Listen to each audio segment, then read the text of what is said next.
Hello guys, आप लोगों का स्वागत है आपके अपने यूट्यूब चैनल टॉपर सेंट पर। जैसा कि आपको पता है कि रेलवे एनटीपीसी और ग्रुप डी में साइंस के क्वेश्चन का बहुत ही अहम भूमिका होती है। साइंस के क्वेश्चन अगर आपको अच्छे से आते हैं तो आपको रेलवे एनटीपीसी और ग्रुप डी में जॉब पाने से कोई रोक नहीं सकता है। इसीलिए हम लोगों ने इंपॉर्टेंट 300 क्वेश्चंस की सीरीज चला रहे हैं। ठीक है, ये 300 की सीरीज 500 में भी कन्वर्ट हो सकती है, यानी मिनिमम 300 और ज़्यादा से ज़्यादा 500 क्वेश्चन हम लोग करेंगे इसमें। इसका एक पार्ट हो चुका है जो आपको डिस्क्रिप्शन बॉक्स में मिल जाएगा। दूसरी सबसे बड़ी बात कि लोग जब पढ़ाई करते हैं तो वो लिखना नहीं चाहते हैं, तो आपसे एक रिक्वेस्ट है कि आप जो बहुत इंपॉर्टेंट पॉइंट है उसको लिख लीजिए। बाकी इन क्वेश्चंस की पीडीएफ आपको डिस्क्रिप्शन बॉक्स में मिल जाएगी। दूसरी जो सबसे इंपॉर्टेंट बात है वो ये कि देखो, पीडीएफ से काम आपका चल जाएगा, लेकिन जो जरूरी बात होती है साइंस में वो ये होती है कि आपको कंसेप्ट भी समझ में आना चाहिए। अगर आपको कंसेप्ट समझ में नहीं आया है तो आप पीडीएफ से रट्टा मार के आप कुछ नहीं कर सकते हो। हालांकि पीडीएफ आपके लिए इंपॉर्टेंट है, बहुत जरूरी है, लेकिन उसके साथ में आप पहले वीडियो को पूरा देख लीजिए ताकि आपके कंसेप्ट भी तो क्लियर हो जाएं। कंसेप्ट अगर क्लियर हो जाएगा तो पीडीएफ को आपको याद भी नहीं करना पड़ेगा, वो आपके वैसे ही क्लियर हो जाएंगे। तो अगर आप सच में जॉब करना चाहते हो कि और आपके अंदर लगा नहीं कि मुझे जॉब लेनी है, तो आपको समझते हुए भी चलना है सारी चीज़ों को। और साथ में पीडीएफ तो मैं दे ही दूंगा, उसके लिए बिल्कुल भी परेशान न होइए आप। ठीक है, चलिए। तो जिनको भी हमसे जुड़ना है उनको सिर्फ एक काम करना है कि इस चैनल को आपको सब्सक्राइब करना है केवल। ठीक है, चलिए तो आगे बढ़ते हैं हम लोग। पहला क्वेश्चन, यानी आज का पहला क्वेश्चन है, बाकी ये 300 क्वेश्चंस की जो आपकी दूसरी सीरीज है। ठीक है, आगे बढ़ते हैं। फाइकोलॉजी में किसका अध्ययन किया जाता है? बहुत ही इंपॉर्टेंट क्वेश्चन है ये, बताइए, क्योंकि आपके अध्ययन से भी क्वेश्चन आ जाता है। तो इसका जो राइट आंसर है वो हो जाएगा शैवाल। ठीक है, फाइकोलॉजी में शैवाल का अध्ययन किया जाता है। बाकी जो आपका कवक होता है, कवक में माइकोलॉजी होता है, ये भी आप याद रखिएगा। ठीक है, माइकोलॉजी ये कवक से होता है और फाइकोलॉजी शैवाल से होता है। क्लियर है यहां तक? चलिए आगे बढ़ते हैं हम लोग। पर्यावरण का अध्ययन जीव विज्ञान की किस भाषा के अंतर्गत किया जाता है? बताइए। तो पर्यावरण के अध्ययन को हम लोग इकोलॉजी बोलते हैं। ठीक है, इकोलॉजी बोलते हैं, और इसी इकोलॉजी को हम लोग हिंदी में पारिस्थितिकी भी बोलते हैं। तो याद रखिएगा इस चीज को। यहां तक क्लियर है? देखो, बहुत ही अच्छे क्वेश्चंस हैं और ये सारे के सारे क्वेश्चंस एग्जाम में आए हुए हैं। तो अगर आप इन सारे क्वेश्चंस को आप रख लोगे याद करके अपने दिमाग में, तो कहीं ना कहीं एग्जाम में यहां से क्वेश्चंस फिर रिपीट होते हैं और बार बार ये क्वेश्चंस रिपीट होते हैं। ऐसा नहीं कि एक बार आ गया तो दोबारा नहीं आएगा, बिल्कुल आएगा, डेफिनेटली आएगा। इंपॉर्टेंट क्वेश्चन है। आगे बढ़ते हैं। फूलों के संवर्धन के विज्ञान को क्या कहते हैं? देखो, यहां पर एक कंफ्यूजन होती है एग्जाम में। देखो, एक होता है फूलों के अध्ययन को क्या कहते हैं, दूसरा होता है फूलों के संवर्धन के विज्ञान को क्या कहते हैं। इंपॉर्टेंट है। चलिए, तो इसका राइट आंसर हो जाएगा फ्लोरिकल्चर। ठीक है, फ्लोरिकल्चर हो जाएगा फूलों के संवर्धन के विज्ञान के। ये क्या होता है? जिसे आपको पता है कि फूल जो है, फूल की खेती होती है, उसके बाद फूल का प्रयोग होता है कॉस्मेटिक सामान बनाने में, यानी उसके आपके क्या बन जाते हैं, परफ्यूम वगैरह बनता है, साबुन बनता है, आपके क्रीम वगैरह में बन जाता है। तो ये चीज होता है फूलों के संवर्धन, इसी को बोलते हैं फूलों का संवर्धन, और इसके विज्ञान को फ्लोरिकल्चर कहा जाता है। इसके बाद नेक्स्ट एक क्वेश्चन है जो अभी हम इसके आगे आपको बता रहे हैं, फूलों के अध्ययन को क्या कहा जाता है।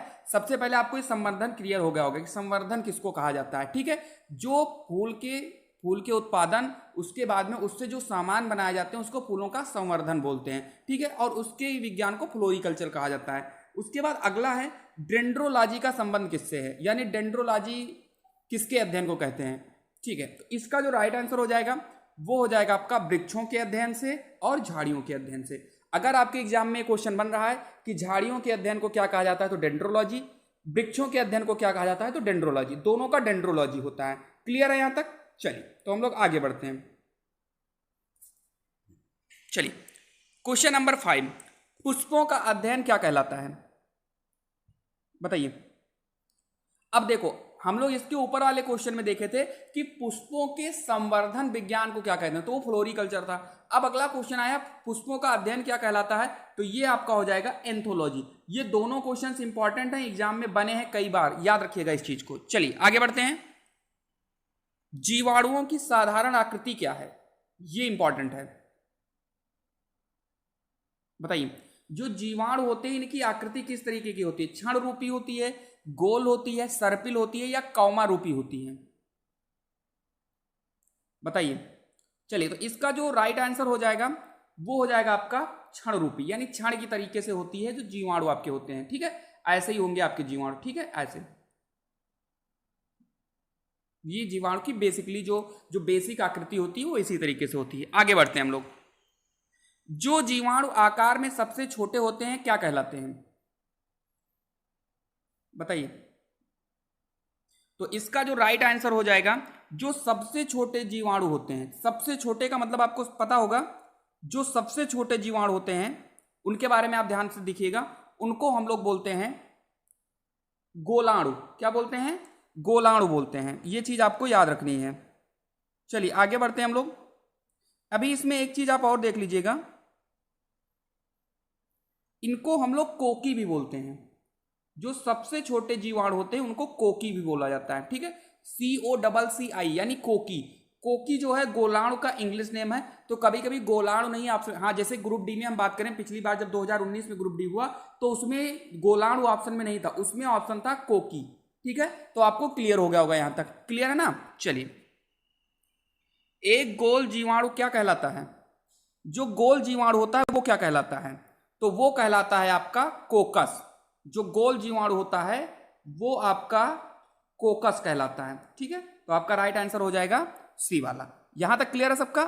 अगर क्लियर हो रहा है, क्वेश्चन पसंद आ रहा है तो लाइक जरूर करिएगा। आप लोग अपने फर्ज से गद्दारी बिल्कुल मत करिएगा। मेरा फर्ज है पढ़ाना और आपका फर्ज है पढ़ना। और अगर क्लास पसंद आ रही है तो लाइक जरूर करिएगा, कमेंट भी जरूर करिएगा कैसे लग रहा है। चलिए, जड़ें विकसित होती हैं, अगला क्वेश्चन। जड़ें कहां विकसित होती हैं, प्रांकुर से, मूलांकुर से, तने से और पत्ती से, बताइए। चलिए, तो इसका जो राइट आंसर हो जाएगा वो हो जाएगा मूलांकुर से। देखो, एक क्वेश्चन एग्जाम में मतलब फिलहाल एग्जाम में नहीं आया, लेकिन आप जान लीजिए जड़ किसे कहते हैं।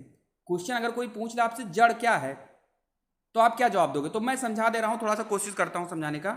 ये है आपकी मिट्टी, ध्यान से देखिएगा, ये है आपकी मिट्टी, ये है आपका सूरज का प्रकाश, ठीक है। सूरज का प्रकाश नीचे की तरफ आता है, तो पौधे का वह भाग, ध्यान सुनिएगा, ये मान लो आपका पौधा है, ये पौधा है एक, ठीक है, इसके नीचे ही जड़ होती है, ठीक है।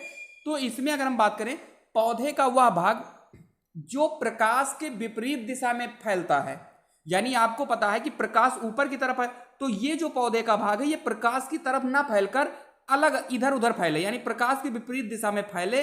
तो पौधे का वह भाग जो प्रकाश की विपरीत दिशा की ओर फैलता है वही हमारा जड़ कहलाता है। समझ में आई बात। और जड़ कहां से विकसित होती हैं, मूलांकुर से विकसित होती हैं। क्लियर है, यहां तक समझ में आया है तो लाइक जरूर बनता है इस पर। चलिए, गाजर है एक, बताइए बताइए। चलिए, तो गाजर आपको सबको पता होगा कि जो गाजर होती है वो एक प्रकार का जड़ होती है। और गाजर की अगर हम बात करें तो गाजर कई रंग के होते हैं, जैसे आपकी काली भी गाजर होती है, ठीक है। अच्छा, जितने लोग काली गाजर देखे हैं वो कमेंट जरूर करेंगे, हाँ सर मैंने काली गाजर देखी है, कमेंट जरूर करेंगे काली गाजर देखी है, ठीक है।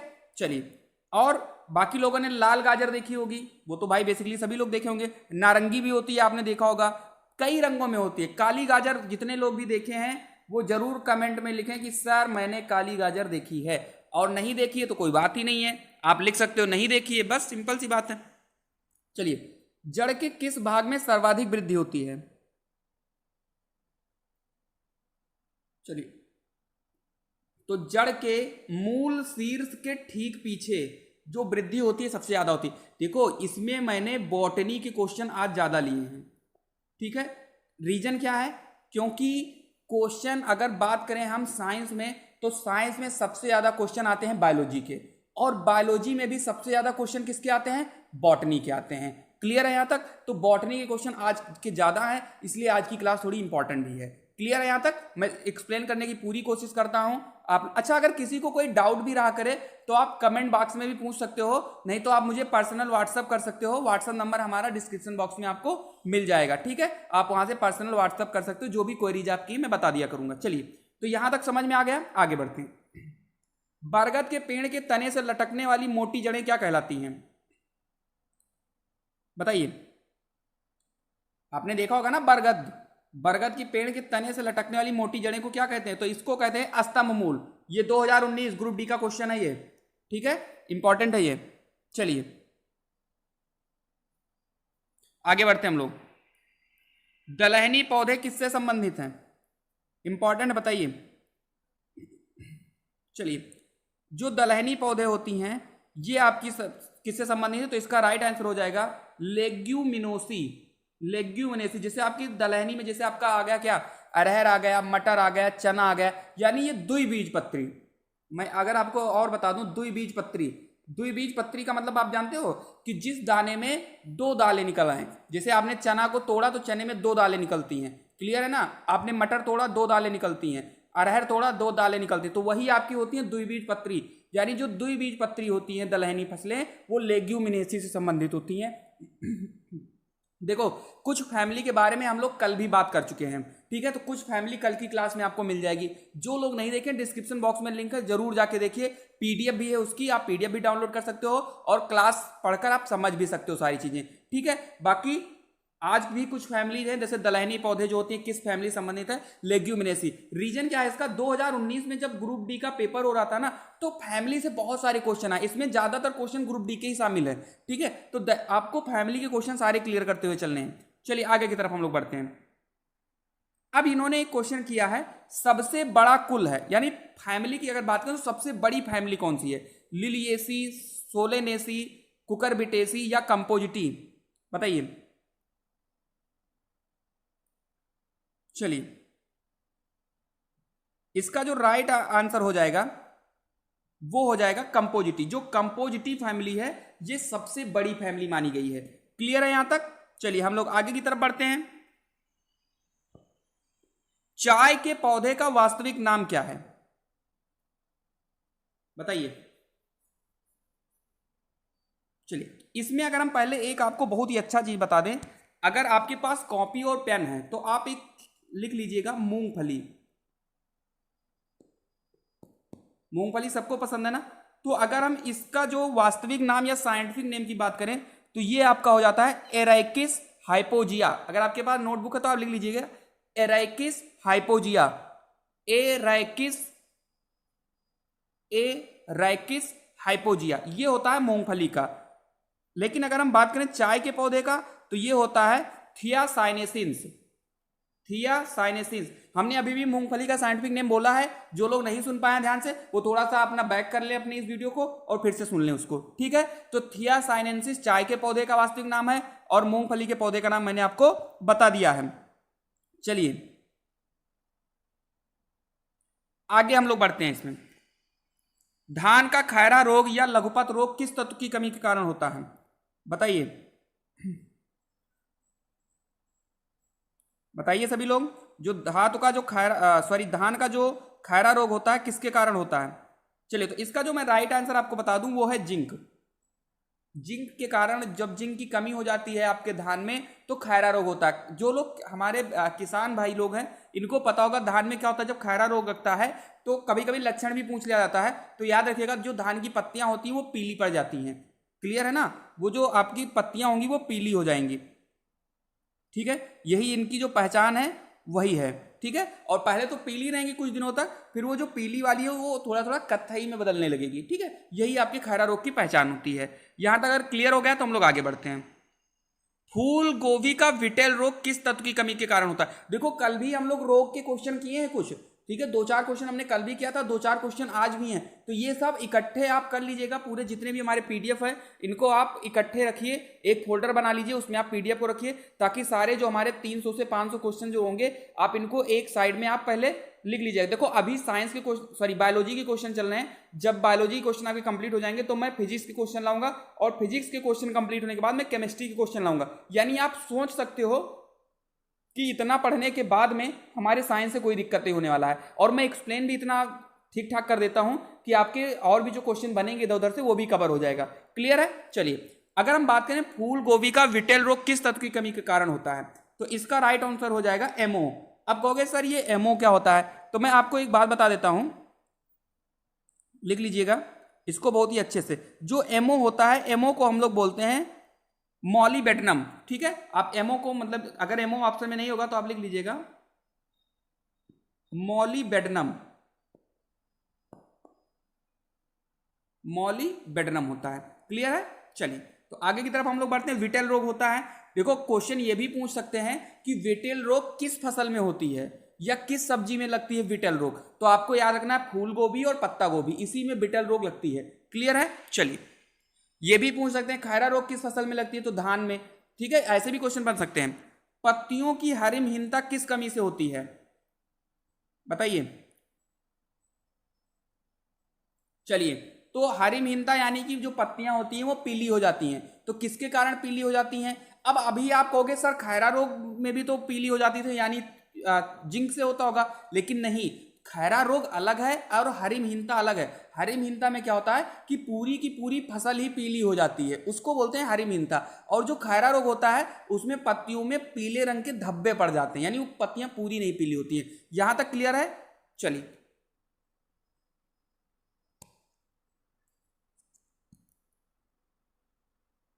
चलिए तो हम लोग अपने आगे की तरफ बढ़ते हैं। तो इसका जो राइट आंसर हो जाएगा आपका मैग्नीशियम, यानी जो आपका हरिमहीनता होता है वो मैग्नीशियम की कमी के कारण होता है। रीजन क्या है, जो क्लोरोफिल होती है उसी के कारण पत्ती हरी होती है, और क्लोरोफिल में कौन सा तत्व पाया जाता है, मैग्नीशियम पाया जाता है। मुझे उम्मीद है यहां तक आपको क्लियर हो गया होगा, ठीक है ना। चलिए हम लोग आगे बढ़ते हैं।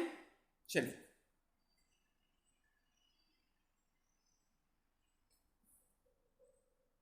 चलिए तो हम लोग बात करते हैं अपने अगले क्वेश्चन की तरफ।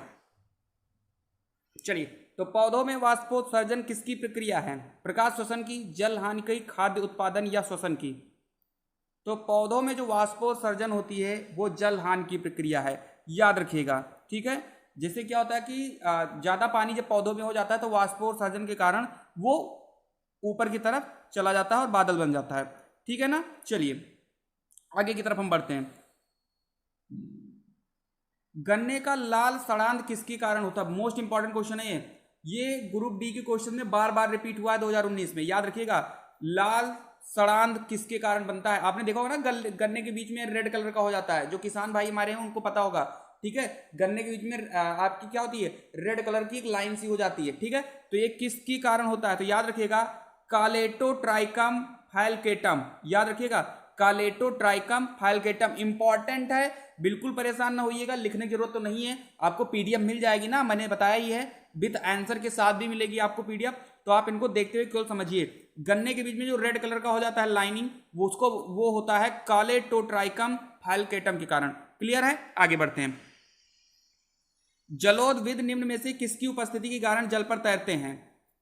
ये क्वेश्चन मैंने पिछली क्लास में करवाया था, दरअसल वो दूसरे टाइप का क्वेश्चन था। क्वेश्चन क्या था कि वायुतक किस में पाया जाता है, तो हमने आपको बताया था कि जलोदभिद में पाया जाता है। इसमें क्वेश्चन इन्होंने क्या पूछा था, जलोदभिद निम्न में से किसकी उपस्थिति के कारण जल पर तैरते हैं, तो इसका राइट आंसर हो जाएगा वायुतक। तो दोनों तरीके के क्वेश्चन एग्जाम में आए थे।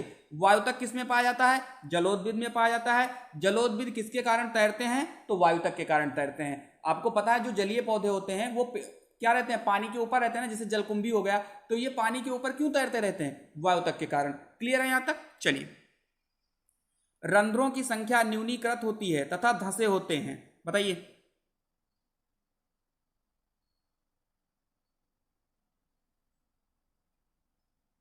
बताइए। चलिए, तो इसका जो राइट आंसर हो जाएगा वो हो जाएगा आपका मरुद्भिद में।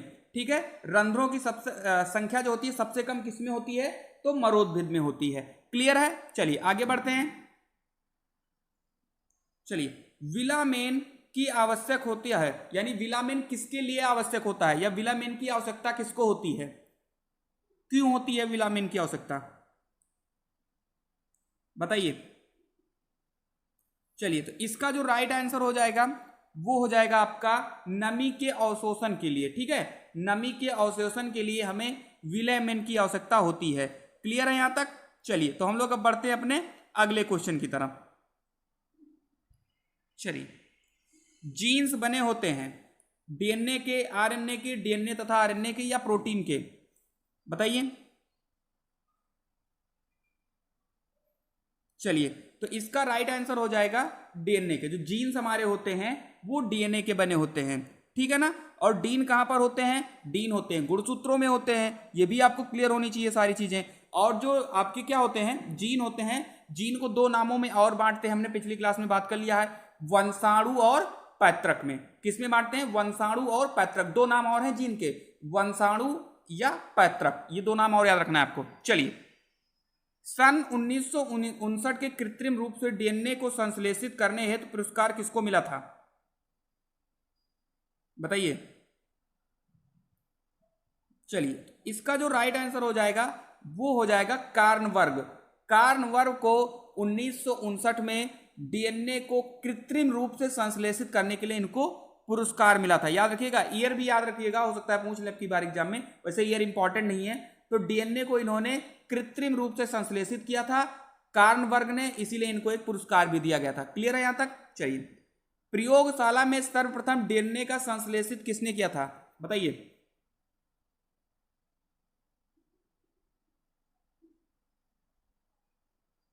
चलिए, तो इसका राइट आंसर हो जाएगा खुराना। ठीक है, खुराना ने ही सबसे पहले डीएनए को प्रयोगशाला में संश्लेषित किया था। क्लियर है यहां तक? चलिए आगे बढ़ते हैं। निम्न में से किसको आनुवंशिकता का पिता कहा जाता है? तो इसका राइट आंसर होगा ग्रेगर जॉन मेंडल। इन्होंने ही मटर के पौधे पर खोज किया था। हमने पिछली क्लास में बता दिया कि इन्होंने मटर के ही पौधे को क्यों चूज किया था, तो आप वहां पर जाके देख सकते हो, बाकी जिन्होंने देखा उनको पता होगा। किसके द्वारा आनुवंशिकता के विज्ञान को आनुवंशिकी कहा गया है? बहुत इंपॉर्टेंट क्वेश्चन है ये। जो आपके आनुवंशिकता के विज्ञान था, इनको नाम दिया था आनुवंशिकी। किसने कहा था? ये भी क्वेश्चन ग्रुप डी में कई बार आया है पिछली बार के पेपर में। तो इसका राइट आंसर हो जाएगा बेटसन। बेटसन ने ही इसको आनुवंशिकी कहा था। क्लियर है यहां तक? चलिए, इसमें से सारे क्वेश्चन हैं जो प्रीवियस ईयर में आ चुके हैं, कोई भी क्वेश्चन बाहर का नहीं है, तो ध्यान से देखिएगा। आनुवंशिकी की उत्परिवर्तन होता है, बताइए। चलिए, आनुवंशिकी का उत्परिवर्तन होता है किसके कारण? चलिए, इसका जो राइट आंसर हो जाएगा वो हो जाएगा क्रोमोसोम। आनुवंशिकी की उत्परिवर्तन क्रोमोसोम के कारण होता है। ठीक है, क्रोमोसोम यानी गुणसूत्र सभी वनस्पतियों व प्राणियों की कोशिकाओं में पाए जाते हैं। याद रखिएगा, जो गुणसूत्र और क्रोमोसोम होते हैं ये सभी वनस्पतियों और प्राणियों में पाए जाते हैं। क्लियर है इस चीज में? चलिए, जो आपकी प्रजाति होती है, प्रत्येक प्रजाति में जो गुणसूत्र होते हैं उनकी संख्या निश्चित होती है। क्लियर है? जैसे आपके मानव की कोशिका में अगर हम बात करें तो 46 होते हैं गुणसूत्र। मनुष्य में टोटल कितने गुणसूत्र होते हैं? 46 होते हैं। अगर 46 ऑप्शन में नहीं होगा तो 23 जोड़े लिखा होगा। ठीक है, तो एक जोड़े में 2 तो 23 जोड़े यानी 46। क्लियर है? तो मानव में 46 गुणसूत्र होते हैं। क्वेश्चन ये भी एग्जाम में आ चुका है। चलिए, आनुवंशिकता शब्द किसने गढ़ा? ये इंपॉर्टेंट है, ये क्वेश्चन एनटीपीसी 2016 का क्वेश्चन है। आनुवंशिकता का शब्द किसने दिया कि भैया इसको आनुवंशिकता ही कहो, कुछ और मत कह देना? तो इसका जो राइट आंसर हो जाएगा वो हो जाएगा बेटसन। बेटसन ने ही इसको आनुवंशिकता कहा था, और बेटसन ने ही आनुवंशिकता के विज्ञान को आनुवंशिकी भी कहा था। दो चीजें क्लियर हो रही ना यहाँ पर। और जोहानसन ने इसको जीन कहा था।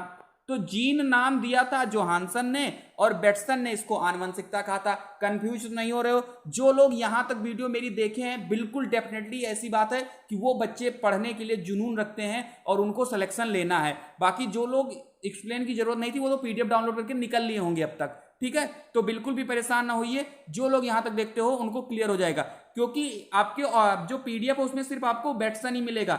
जो लोग पीडीएफ लेकर चलेगा उनको ये नहीं पता लगेगा कि जीन जो नाम है वो किसने रखा था, तो जोहानसन ने रखा था। क्लियर है यहां तक? चलिए, प्रोटीन निर्माण का सक्रिय स्थल है, बताइए प्रोटीन निर्माण कहां होता है? चलिए, तो इसका जो राइट आंसर हो जाएगा, देखो भैया, अगर क्वेश्चन आपको लाइक अच्छा लग रहा है तो आप लाइक जरूर कर दीजिए और अपने दोस्तों को भी शेयर कर दो। ठीक है, ज्यादा से ज्यादा शेयर करोगे तो मुझे भी अच्छा लगेगा, मैं और भी अच्छे अच्छे कंटेंट लाऊंगा और भी अच्छे से एक्सप्लेन करूंगा। आप समझ सकते हो, घर से वीडियो शूट करना बहुत बड़ी बात होती है आपके लिए, फिर भी मैं लॉकडाउन में सारी क्लासेस लेकर आ रहा हूं ताकि आपकी पढ़ाई ना रुके। क्लियर है? चलिए, तो इसका राइट आंसर हो जाएगा राइबोसोम। राइबोसोम जो है ये प्रोटीन निर्माण का सक्रिय स्थल है, और राइबोसोम को प्रोटीन की थैली भी कहा जाता है। ठीक है, जिनको नहीं पता है लिख लीजिए। जो लाइसोसोम होता है इसको आत्महत्या की थैली कहा जाता है। तो दोनों याद रखिएगा, राइबोसोम प्रोटीन की थैली, लाइसोसोम आत्महत्या की थैली। क्लियर है? चलिए, माइटोकॉन्ड्रिया को कोशिका का पावर हाउस कहा जाता है, यह भी क्लियर है। चलिए, कौन सा कोशिकांग केवल पादप कोशिकाओं में पाया जाता है? बताइए। बता दीजिए भैया। चलिए, इसका राइट आंसर हो जाएगा उपर्युक्त सभी। जो कोशिकांग होते हैं, जैसे कोशिका भित्ति जो है केवल पादप में पाई जाती है, जो लवक होते हैं ये भी पादप में पाई जाती है, जंतुओं में नहीं पाई जाती है, रिक्तिकाएं भी जो होती हैं ये भी पादप में पाई जाती हैं। तो इन तीनों चीजों को आपको याद रखना है, कोशिका भित्ति यानी सेल वॉल, लवक और रिक्तिकाएं, ये तीनों सिर्फ पादप में पाई जाती हैं, जंतुओं में नहीं पाई जाती हैं, याद रखिएगा। चलिए, कोशिकीय श्वसन का सक्रिय स्थल क्या है? तो आपको भी पता है कि जब पावर हाउस, भैया जब तक आपको बैटरी चार्ज करने के लिए कुछ नहीं मिलेगा तो आप सांस ले पाओगे नहीं। तो भैया कोशिका का पावर हाउस कौन है? माइटोकॉन्ड्रिया। एकदम बेसिक सी चीजें हैं, क्लियर हो गई होंगी आप लोगों को। चलिए, अवर्णी लवक मुख्यतया पाए जाते हैं, बताइए। अवर्णी लवक मुख्यतया पाए जाते हैं,